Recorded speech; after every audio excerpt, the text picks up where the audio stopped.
I just gotta warn you guys. Africa gets cold. There are parts of the continent where it actually snows. So before you book your vacation, please check the weather and don't assume that you're gonna go somewhere that's hot. Because a whole lot of places have a whole lot of cold weather. Right now I'm in Cape Town, and I can tell you the weather in Cape Town is bipolar. In one day, you can go from beach weather to winter weather in one day. Today alone, I went from hot to rainy to cold. The weather in Africa changes like the wind. Different parts of Africa, just be prepared. So don't assume that you're going to go somewhere and you're going to be hot and all of these things. Because when I tell you, I am so cold. I am cold. I am cold. But I love it. So I know a lot of you guys have been watching my journey. You guys have been sending me a lot of questions about what it takes to move to Africa or questions like that. But I'm going to tell you this. Every country has different rules. Every country has different regulations. Every country has a different feel.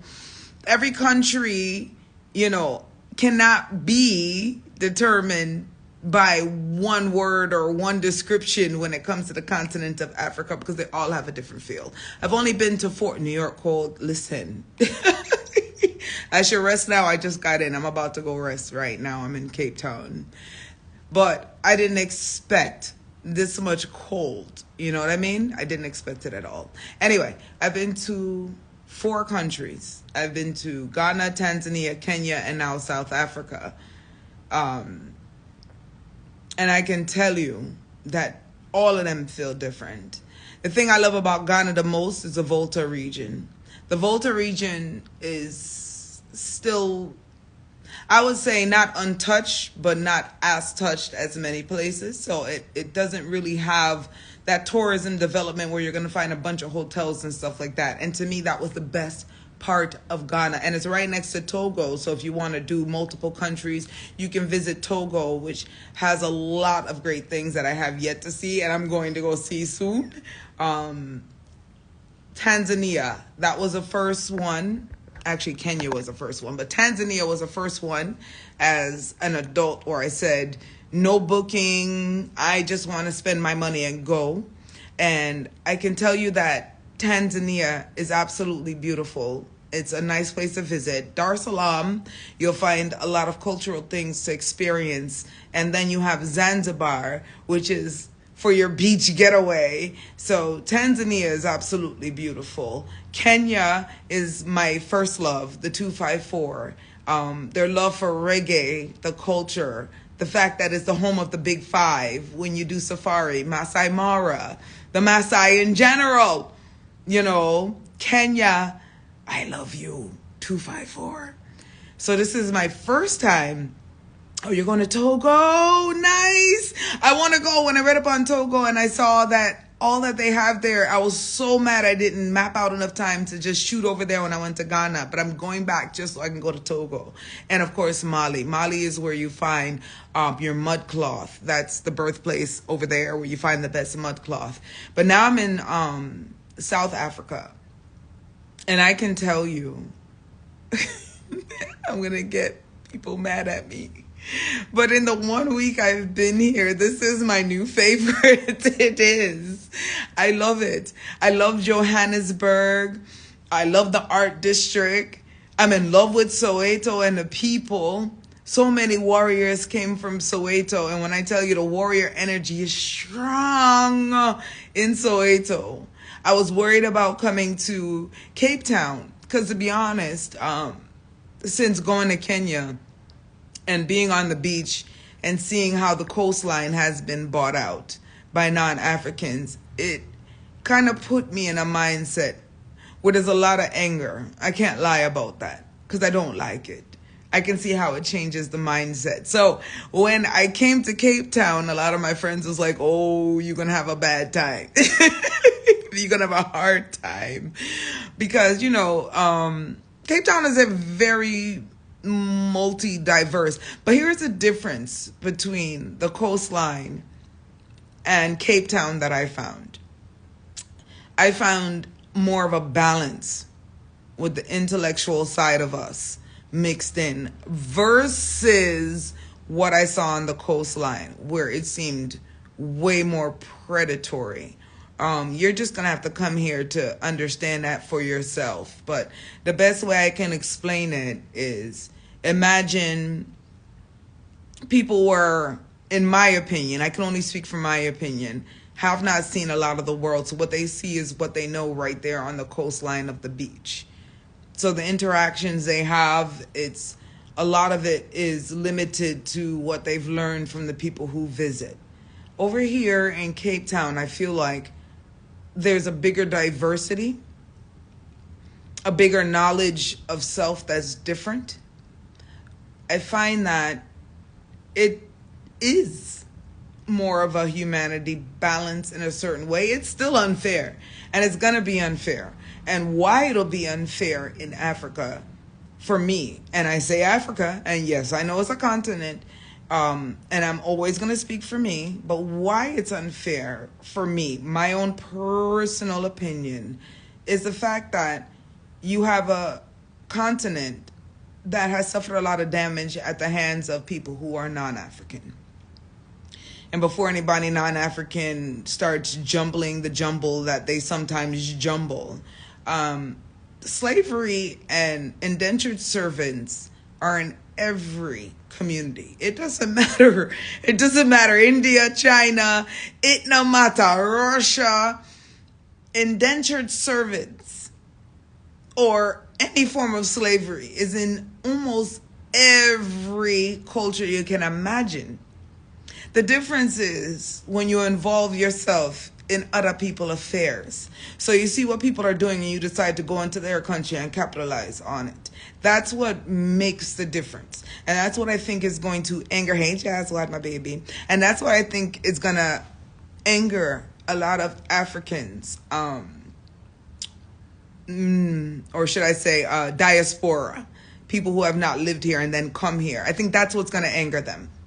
Because it's the understanding that a lot of the damage that was done was by non-Africans, but yet and still they took that money, invested it, flipped it, and now their offspring are here buying everything before we get a chance to recover and really kind of regroup to rebuild back.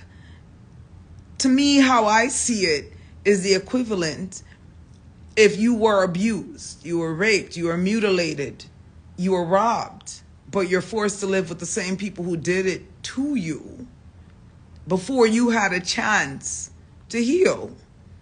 So I think that right there is going to always be a hard thing for diaspora members to understand and to deal with, because it's been hard for me. It feels unfair. Listen, Jazzwad, since I've been in South Africa, I have people come up to me talking straight Swahili because they think I'm Maasai. So not you alone. But anyway, back to what I'm saying. The thing that I had a hard time, and I still have a hard time, but being in Cape Town is giving me more of a clearer picture, more of a balance. But it's the fact that I know what we've been through, and I know how much we want to be here and build here. Regardless of what you hear the majority say, I know. I see it. But I also know that the longer we take to come here and build, there's not going to be much left. Because the majority of the money is where? It's taken from here and built somewhere else. So I think that's been the hardest part of being here, is watching that, is seeing that and knowing that. And I think the people who are coming here and buying land and buying businesses, I think they see it too. So it's extra offensive. It's extra offensive, you know. And then you watch a lot of businesses that you know can fully be African owned and run. Any business you can think of, we can run and we can deal with ourselves. However, what happens now in the times, and not just in Africa, but in a lot of places, the governments, the people in charge, they will go with whoever has more money. So imagine if your resources have been taken and brought somewhere else, flipped somewhere else, of course they're gonna have more money. So if you now are the person who is rebuilding from the damage that was done, you're always gonna be basically outbid by that. So the fairness will never be there. It will always look like you need the foreigners to build. And it's not because that's true. It's because they can come in quicker with the bigger money. So the government and the people who are giving permits and stuff are quicker to give it to the money. Even though the people spending that money know that the profit is going to go back to a non-African country. So the politicians really need to reassess what they're doing and the level of how they're doing. Even the taxes. It's the same tax if you're non-African than if you're African. It's the same business tax. And that is something I found weird. Because if you don't live in Africa, but you own a business in Africa, and most of your profit goes to a country outside of Africa, you by right should be paying a higher tax than a local citizen. It's just like if you go to Safari, you have the citizen rate and the international rate. So things are unbalanced. So if you're born and bred here, it's a million times harder to build, to buy a house, to build a business. So it's not fair. No matter how you look at it, it's not fair, you know? And it's just something when you watch it. For me, I've been in Africa for, what, a year and a half now, moving up and down, almost 2 years. 2 years, might as well say 2 years now. 2 years, yeah, almost 2 years now, because December 2022, I walked away from everything. So yeah, 2 years now. And when I tell you, and I mean it from my heart, it's a lot. It's a lot to witness. It's a lot to see. Because once again, especially if you've lived in the U.S. and you've heard someone tell you go back to your country, or you've seen the racism, you've seen people try to make it like you don't belong there. So when you grew up seeing that, and I did because I'm born in 1976, I'm not a spring chicken. So when you grow up and you see that and you hear that, you hear, go back to your country. You don't belong here. And then you finally get the money to come back to the motherland. And then you see it's being bought out by everybody but Africans. And not because Africans are not capable. It's being made to seem like Africans are not capable. It's being made to seem like we're not capable without outside entities. But the truth of the matter is, the people giving the property, the people giving the permits, the people who are allowing these things to happen are just going for the bigger dollar. So how are we going to catch up to the bigger dollar when the bigger dollars were robbed from us? Please make the math for me. What does that mean? How are we going to catch up? So, like, it's been hard. It was hard being here at first. It still has its difficulties. But I think coming to Cape Town, and it's only been 1 day in Cape Town. It's been a week in South Africa. But coming to South Africa and now being in Cape Town, for lack of better words, I feel better. I'm still angry because I know the reality, and I think everybody else does too. How can you not? I didn't go to college, so there's no way I can see what you can't see, or you can't see what I can see. So I don't get that part. That's why we are to do it together. Yeah, I fully believe that. I fully believe that. Big up to Lioness Productions, because I told her she my sister for life. We got work to do. Because the one thing I also can tell you is when I talk to my people out here, when I talk to Africans, different countries, they all have that same energy of love and wanting to unite. But then there's just this big energy of everybody trying to make money quick, quick, quick, quick, quick. And if you're trying to make money quick, quick, quick, quick, quick, it's always going to come on the back of your own people, because once again, we're still recovering. We're still recovering. So if you're quick to sell out your own, if you're quick just to make a quick buck for your family and never have a second thought on what that does to community, I'm sorry to tell you, but you're part of the problem. And you might not mean to be that way. You might not. But your actions have consequences that are bigger than you can ever imagine. I love the fact that I've taken this journey. Like I said, this is going on my second year since I left the radio station and just started traveling. And it was the best thing I could have ever done for myself. So I can see for myself what is what. See what's real, what is not. Not assume. Talk to people. Travel. So I've done 4 countries. And so many more to go. I think there's just as many countries as states in the U.S., which would mean I have more than 40 more countries to visit. So, hey. Anyway, Cape Town is a vibe. South Africa, I gotta say, I absolutely love South Africa.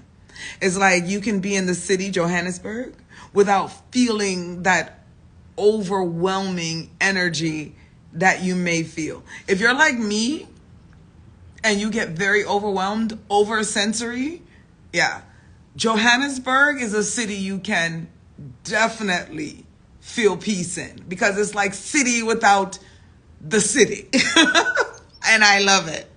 It's not as busy, not as loud, but just as beautiful.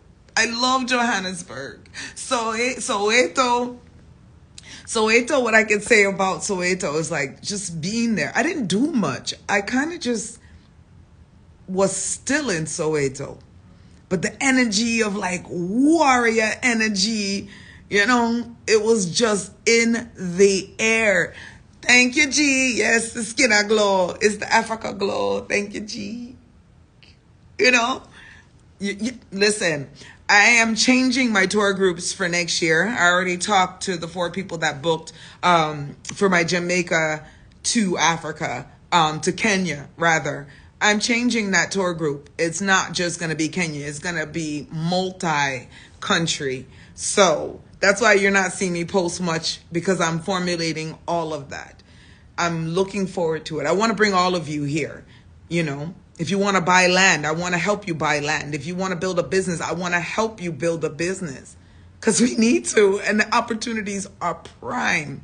But the one thing I hear the most from Africans and from Caribbean and from the diaspora that live here is they don't want the wrong diaspora to move here. Take it how you want to, but that's the biggest thing I hear. They don't want the wrong diaspora. So what they mean when they say the wrong diaspora, they mean the ones that's gonna come here and try hype, the ones that's gonna come here and act like the non-Africans and just try to capitalize without actually building with their brothers and sisters. They don't want the wrong ones here. All right? And if you don't understand what I mean, what the wrong ones are, then you probably are one of the wrong ones. May I tell you the truth? Because if you have sense, you understand what that means. You understand what that means. I feel privileged and I feel grateful every single day that I'm here. When I was in Soweto, somebody came and they walked past me and they told me that I remind them of a young Winnie Mandela. When I say I almost cried, you don't even understand. They want us, and they want the powerful versions of us, the ones that love ourselves. That's what they need, and that's what they love, and that's what they want, because they want people they can talk to about things a lot of times they can't talk to about, because where they are, that tourist area, is usually run by people who are non-Africans. So how can you talk to them about how you're feeling about what you see? So when I'm there, I talk to the workers, I talk to the people in different buildings, and it's just this beautiful energy, just having these conversations. So it's like how I feel, I say to them, and they literally confirm it to me. They confirm it to me, but they let me know that this is business.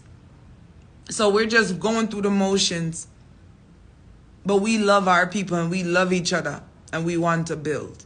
So what does that mean? It means more of us who have business knowledge need to come here and share knowledge. More of us who have the resources need to come here and share the resources. Not buy a business and hire workers. Build with our brothers and sisters. Make them partners. So then they can teach. And then they can teach. And then they can teach. Because we have sense, and every time we're put in a position where we get the education, we excel. That's why we've been prevented from certain universities and high-end places where they teach you other things. So when you learn them, you have to come here and share them with your brothers and sisters so they can build the same way. So instead of waiting for the government to make somebody who's non-African come here and buy and build something that we could have done our goddamn self, we can just do. I'm telling you, the talent here is raw. The talent here is real. It's beautiful. So have you ever thought about it? Your first step is to take a vacation. Do I have a man? No. First step is to take not even a vacation, take a journey. You can't take a couple of days and come here. You have to take at least minimum 2 weeks, I would say, for one place. Minimum 2 weeks for one place. Minimum. For you to see. But yes, Africa is the place to be. For us, Africa is the place to be. Why do you think so many non-Africans are here? You think it's happenstance? You think it's happenstance? So while y'all arguing online and going, oh, I don't know nothing about that country. That's not my country. And you doing all of this and you doing all of this and you doing all of this. Why you think everything's being bought out? Why? Do you know the spiritual energy that is here? The fresh air, the fresh fruit, the fresh food, the minerals, the resources. Do you know? Listen, hey. Africa, you're stuck with me. I don't know where my forever place is gonna be. I've spent 4 months in Ghana. I've spent like a year in Kenya, a couple of weeks in Tanzania. I'm about to spend some time in South Africa. I don't know how much, but yes, South Africa, you're stuck with me. I want to see everything. So while I see it, I'm going to share as much as possible. And if you have any questions, please ask me, because I want more of us to come here and I want more of us to be here and I want more of us to experience and enjoy the energy that I'm feeling, because nothing compares to this. Have you went to Emma Piano? I went to Emma Piano party when I first got here in Ghana, and I loved the way that they did it with the drummers, the live drummers. That was what I loved. I'm not the biggest Emma Piano fan. I can't even say it. I'm not the biggest. I'm not, because it's very close to EDM for me, at least the new versions. It's very close to EDM, and I love lyrics because I love listening to the contents of words.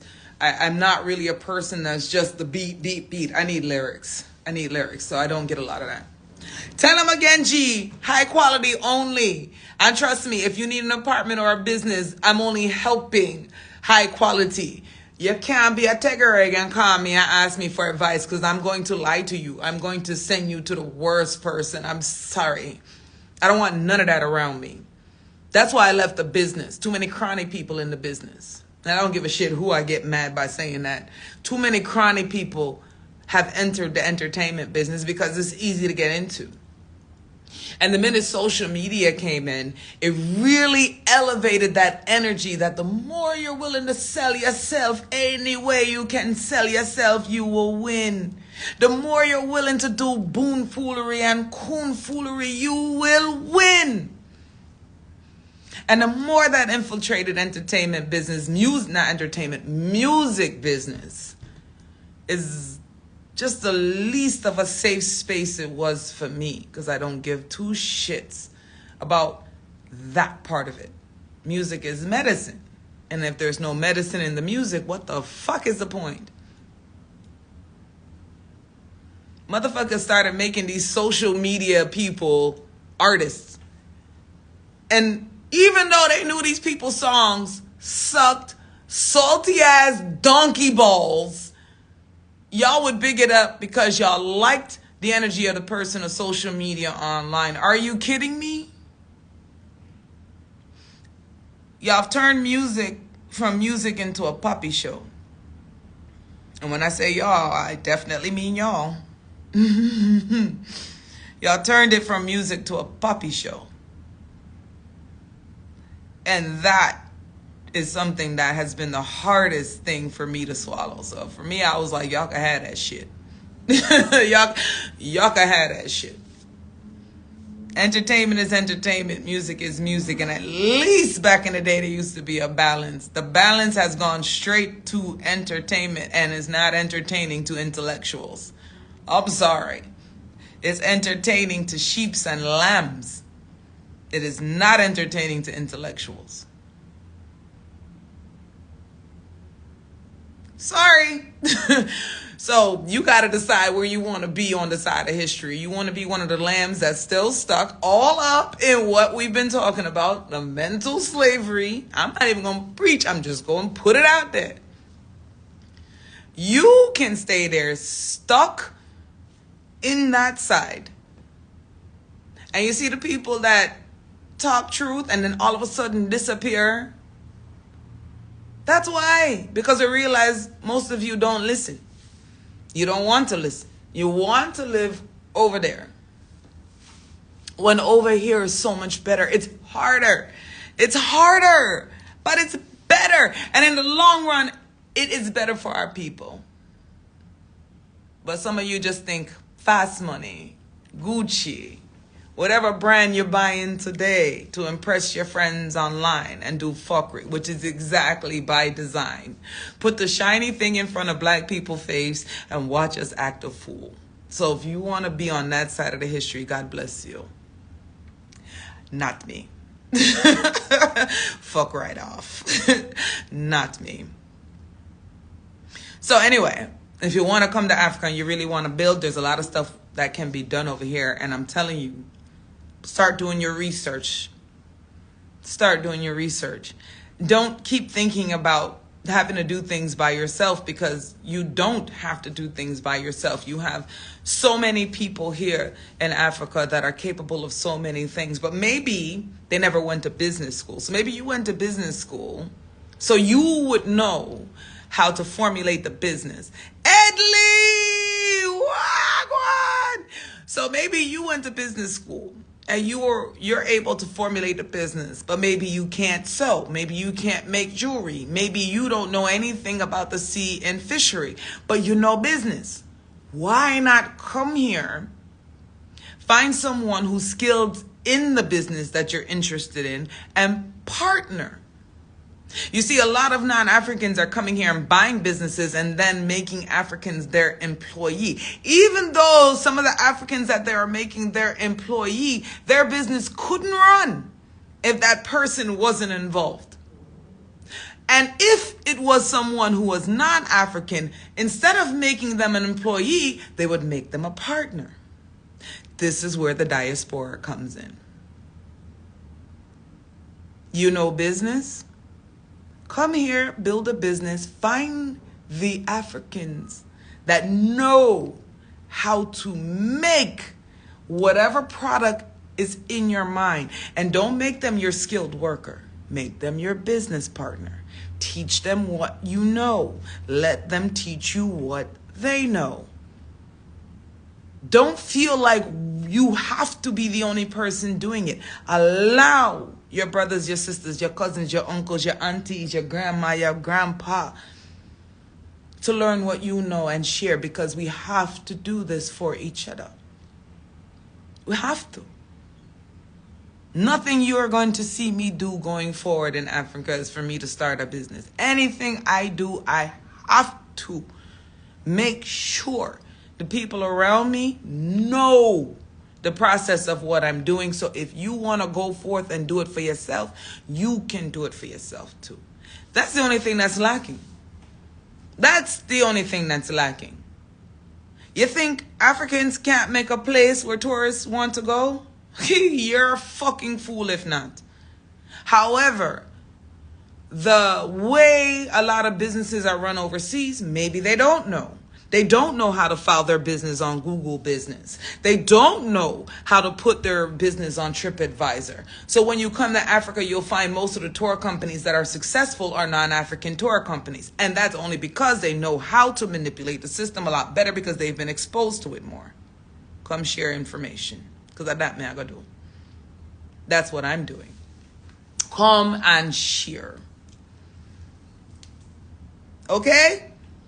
Anyway, I feel good. I feel good. Each one, teach one. Exactly. Stop giving people fish. Africa don't need nobody fucking charity. And let me tell you something, especially to my white people that follow me. If your white friends have a charity in Africa, ask them questions, double check they bullshit. Because a lot of your friends are out here claiming they're doing charity in Africa and all they're doing is funding their lifestyle in Africa and the shit ain't fair. It's not fair for them to do that. And you need to put them in their place. And on top of that, if you can, as much as possible, try your best to book tour guides and tour groups which are African run so that the money stays within community.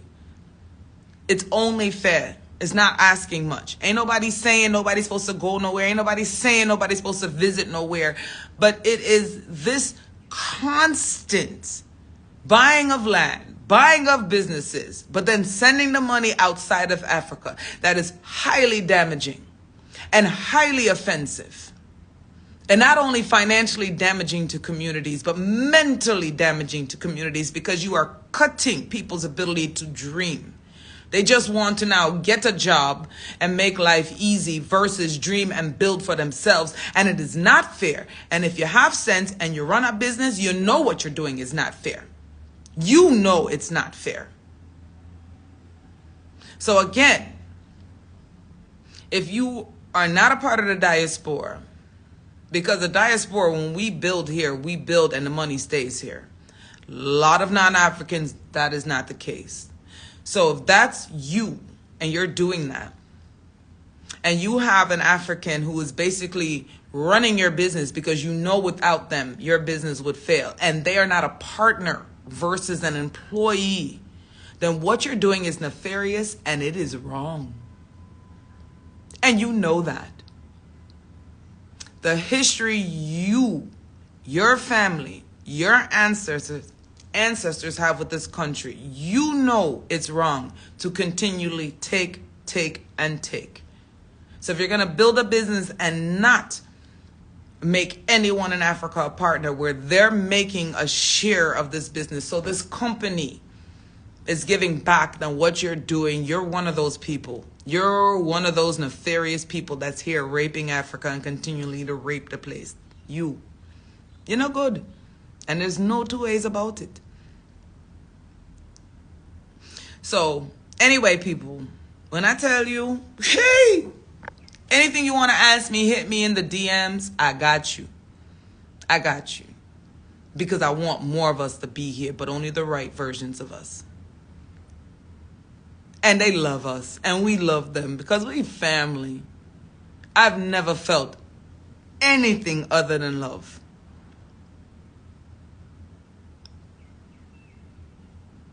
So I'm going to continue my journey, and I'll share every place I go. I've only been to 4 countries. Again, Tanzania, Kenya, South Africa now, Ghana. If I have to put them in order, right now, South Africa is very much taking my #1 spot. Oh, God. I love you, Kenya, but South Africa, Kenya, Tanzania, Ghana. Bye. By 2025, Uganda, Ethiopia, Botswana, Zimbabwe. Mark my words. Them 4 in a 2025. I'll talk to you guys later. I'll be in Jamaica for December. I got to reconnect. I got stuff to do. And of course, Jamrock Cruise, you know I'm doing that. I'm ready to bun that up. That's crazy. I'm ready to bun that. So, yeah, and then we come back and we do what we do. So big up to all of my people. Hi. Y'all don't need me on radio. I can't do that. I can't be on somebody's timeline again. And I haven't found a Caribbean radio station. Everybody busy thinking about money. And because they thinking about money, they ain't making no money because they doing it wrong. And I've been telling them that, and they don't fucking listen. And I don't give a shit. Every station I've been to, the people in charge are fuckheads. Because where are those stations now? And I'm telling you, I tried to talk to them, but nobody don't listen, because if you don't have a bag of money in your pocket when you have a conversation, people think you talking nonsense. I've been telling these stations from day one, before even social media and online. When online came about, I'm not even going to call no names. I was sitting there with this station in New York, and I said to them, online is where y'all need to be, because the shit is about to be taken over. Nobody wanted to listen. Biggest radio stations in Jamaica, hardly any of them focus on their online. And if you are a reggae fan and you want to go online and listen to reggae music, where you going? Where you going? You don't have nowhere with purity. If you're listening to UK, it's a lot of dub and a lot of other stuff. So you might hear songs you love, but it's going to be this different blend that it might not be what you're looking for. Where are you going? Most of the stations playing foreign music. Where are you going? Most of the stations in Jamaica have fucked themselves. They think local. They don't think international. And if you think international, you would care more about the culture of reggae. But because you thinking local, you're catering to people who want this international energy. So you no longer respect the value of the music that makes the fucking island of Jamaica. Reggae month. How many times have I been saying this on radio? Reggae month of fuckery. Fuckery. The whole of Jamaica love reggae music. So why reggae music is a local event? Why isn't it planned in advance? Why doesn't every fucking parish have an event reggae month to celebrate the artists that came from their parish? Why isn't it sold international outside of laziness? The same artists get friggin' booked damn near every year because it's friend of friend of friend of friend of friend of friend. And they tired of me talking, so they used to fight me. But y'all can't fight me no more because I don't give a shit. I retired myself. Fuck off. Reggae month of fuckery. And the people in charge of fuckery.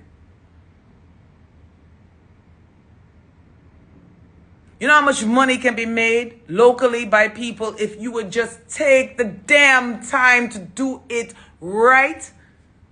You know how much money? But y'all think so small. So small. Spend the least amount of money and whatever we make, we good. You don't think about the citizens and what it can make for the community. I am tired of the people in charge of reggae industry. I'm so fucking tired of y'all fuckheads. I'm so fucking tired of y'all. And the best thing about my career is I feel like I was in some of the best times in this music. And I give thanks to Damon, Junior Gong, Marley, and I will always give thanks to Junior Gong because of the fact that while you fuckheads who don't care about music, who don't care about the culture, would consistently make me feel like I'm doing something wrong, this man would consistently make sure I understood that he rated the work I was doing. And that in itself helps so much. Hearing somebody like Barris tell me to continue to do what I'm doing. Hearing even Buju call my radio station and say, yo, keep talking how you talk. And them people kept me in the right direction. I could have gone somewhere else. I could have been one of the hot gal them. Because y'all know me. If y'all know me, y'all know how I used to stay. I could have gone that direction. And I'm so thankful I never did. Because none of you aren't worth dog shit The only thing you care about is the next latest fashion, how to show off on the next person, how to try to make somebody feel bad, how to sit there and cry about everybody a bad mind you because them jealous of you. And none of you are worth shit because none of you help nobody. And the only time you help somebody is if you feel like it's going to benefit you. You know how much people I will continually help and you will never hear about? You will never hear about. Because that's not what life is about. Nothing, Chris. I'm just talking to my people.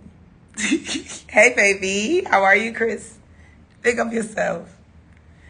But anyway, my people, this is just a reminder. I love y'all.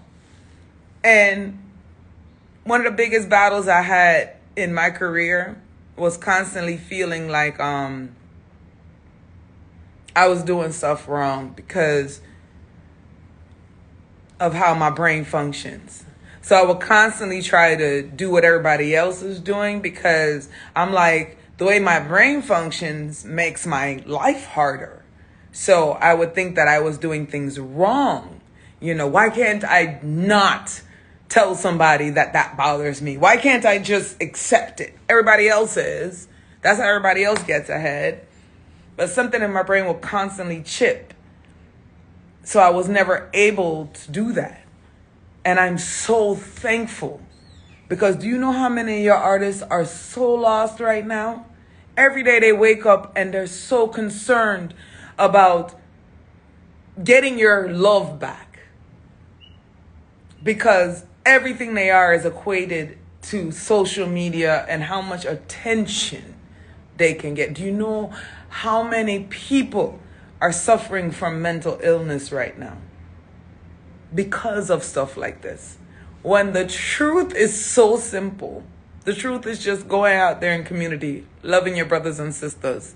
It has nothing to do with social media. It's the people right in front of you, the people you can touch, the people you can sit next to. And I don't like being around a lot of people. I don't have long-term relationships, but I love just pulling up to somebody on a bench and finding out stuff about them and having these conversations. Do you know how fulfilling, how much you learn?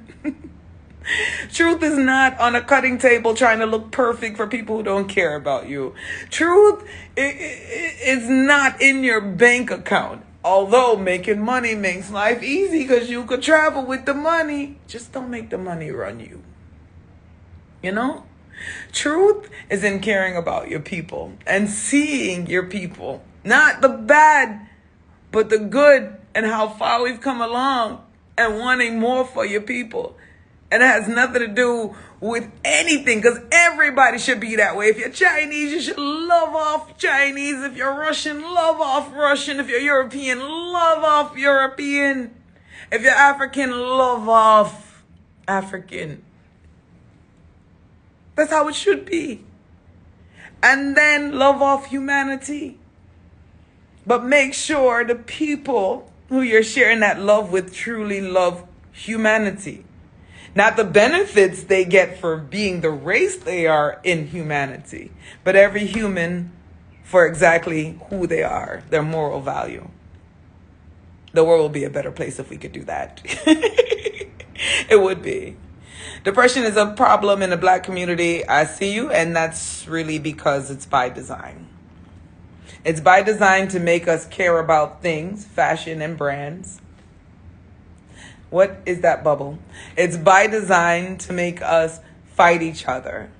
Remember, every single time we got together, from Black Wall Street to 5 million different things we can think of, they use our own people to infiltrate us, to tear us back down, to then go in the news and say that we can't do things when they know it was by design.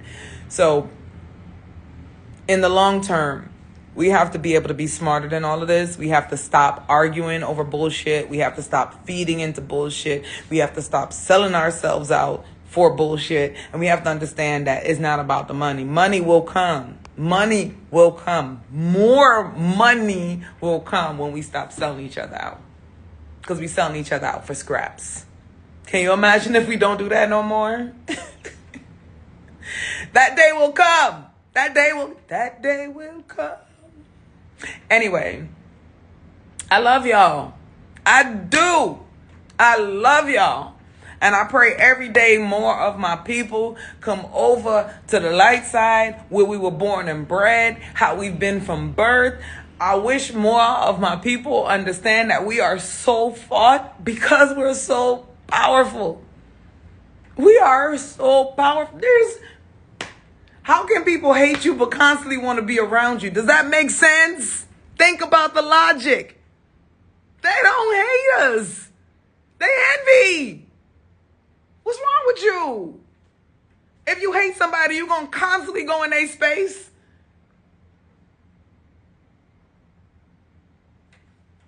One and one makes two and two. We're loved. And we need to love ourselves more. And I love y'all. Big up to Lioness Productions for allowing me my first time to ever play in South Africa. It was life-changing. Big up Lioness Productions for throwing a party for me after my first time playing in Africa. That was amazing. I'll be in South Africa way more because we got some time we need to spend together. There's more I need to see.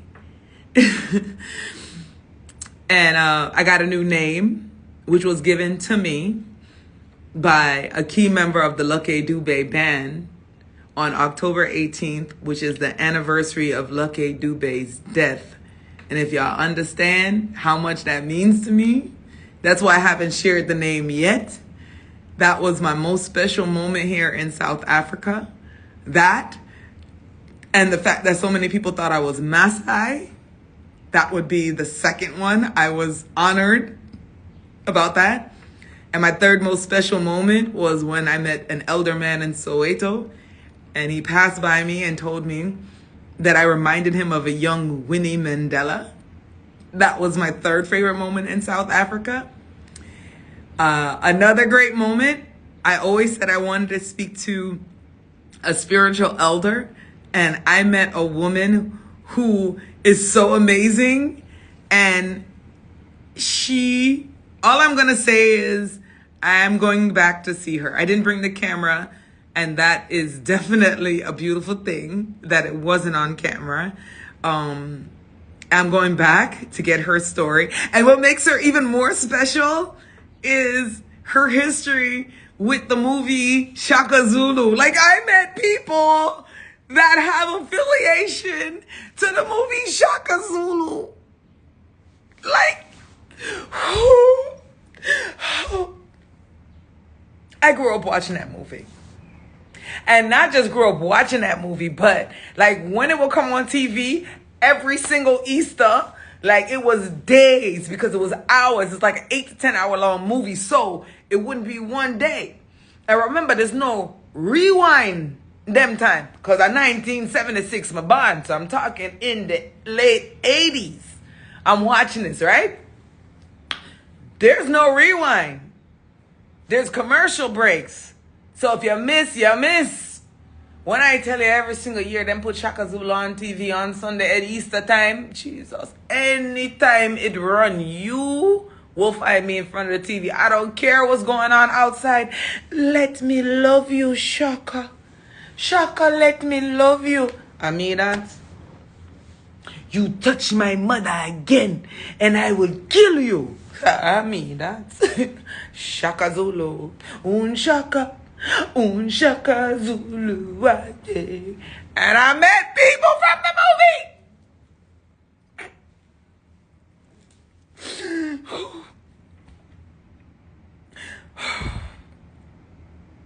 I will have them on camera.